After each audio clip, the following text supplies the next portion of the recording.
Welcome to Cagayan de Oro Whitewater Rafting Adventure.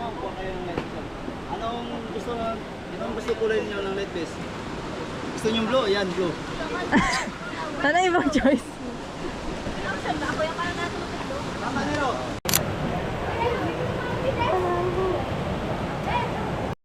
Yan. Ito na yung start mo. Dito. Ang hangin bridge. Yan. Tubig. Ma'am, leggings ma'am. Ang gusto yung leggings. Yes, sir. Pili lang po. Pili lang po ito. Start for the orientation again. Good morning, everyone. Morning. Ito ang pangalan ko, Kuya Bukoy. Again, Kuya Edgar, BJ, and Junjun. Welcome to Sitio Aura and Barangay Bambuaya, part in Cagayan de Oro. Welcome to Cagayan de Oro River. Kaya hindi pa nakalam, ito pa yung the longest river in Mindanao. Dahil nakakunik sa dalawang province. Right side is part of Bukidnon province. Ingatin.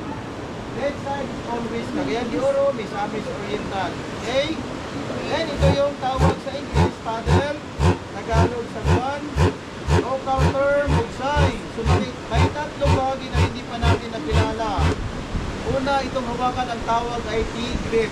Letter T in grip, shock, lead. Ang pinaka, delikado itong T-grip. Marami na itong cases na may na black eye, tamaan na T-grip, tamaan yung kilay, ilong. So, be careful po tayo, paddling or not, dapat always hold by the T-grip. Okay? Ito yung panghawak.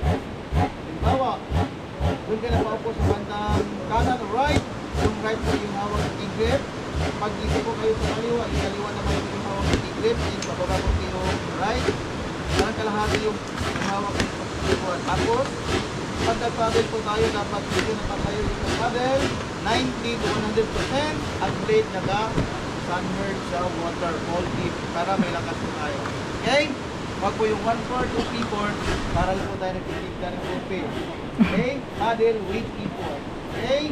Yes. So, unang command, pag nagsigaw yung guide sa likod, paddle forward. So, ibig sabihin, dapat po tayo Paddle. magtulungan ng paddle para maiwasan natin yung mga delikado ng rapid. Okay?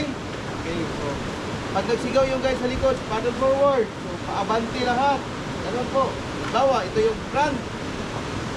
So, dito tayo magsimula. So, just in case, may nahulog na sa rapids, ilan yung maigi? Merong white bubbles, ibig sabihin, may bato, tapos nag-create po siya ng white bubbles sa damay, whirlpool. So, if just in case, nahulog kayo, na-shoot kayo sa parang swimming may whirlpool, huwag niyo i-alputra kasi bitawan naman kayo sa isang whirlpool. Pero pag lagi kayo is nadyan, lalo kayong katagalan yan. So, dapat relax lang. Okay? Later.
Okay na po. Hello. Pa-finish line na kami. Survive. 14 rapids plus bonus 1. Naglalaba ba yan? Oh. Ay. Ingat sa ano ha? Tuptig. Sarap.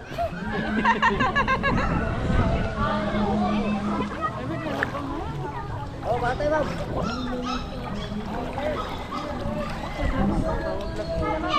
Hindi siya pepper. Nag-upod. Di na itong doon ako ka-upod na.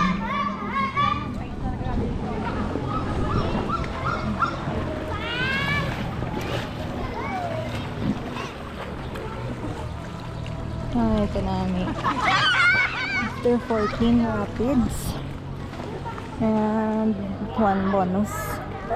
3 hours with kami. Baka sa jaman paduha. Pagsa ko mahulog. Tipo, tagid. Sige na lang.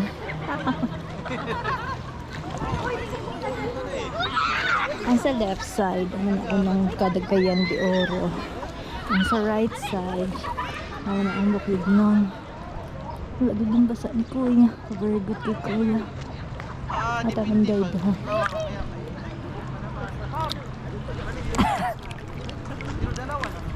Ang natawag na ko. No more.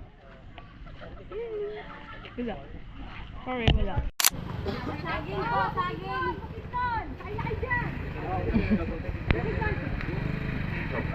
Yung kuha niya sa camera kanina. Yung pila. Yan. Hindi na yan, dati. Hindi. May baka may nanggam dyan ha. Tignan mo. Wala naman.